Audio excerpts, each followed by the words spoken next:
have you here at the Batmobile in your Batman suit, and if you were driving the Batmobile, how would your posture be? Very aggressive and engaged and forward, kind of hunched over. You got to have one hand on the steering wheel, one hand on the rocket booster, and one hand on the launcher for the bat net or whatnot.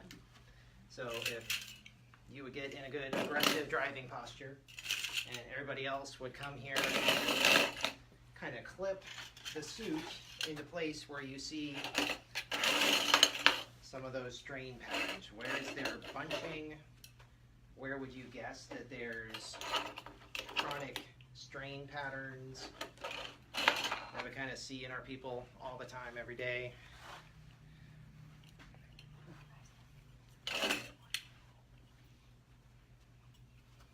And unlike Darth Vader, we can look at the legs too here, lower body strain. The quad line we talked about. Yeah, don't pinch her, please. It's pretty thick, number of layers, but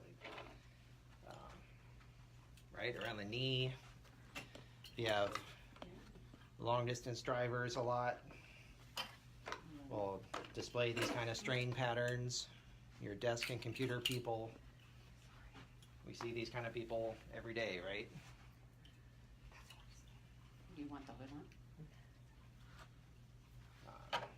Yeah, because you can.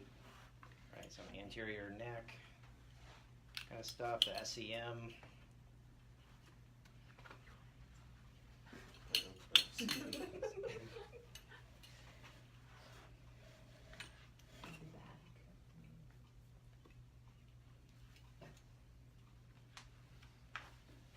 So the catch is our body is continually building up and putting more and more tissue where the need is, where the vulnerability is, where the continually strained part of the body is reacting with the forces of gravity and physics. So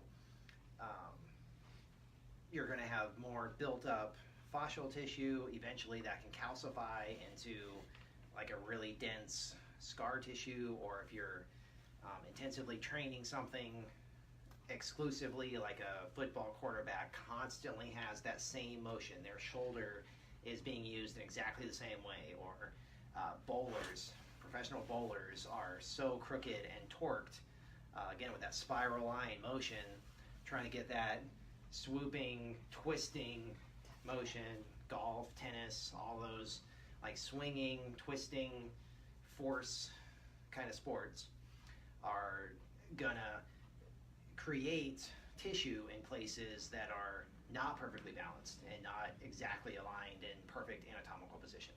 So if you were to stand up from the Batmobile and try to stand straight with good posture and shoulders back and down, and things are popping off, things are not letting you do that, right? You're getting resistance to a comfortable posture. So, does that make sense?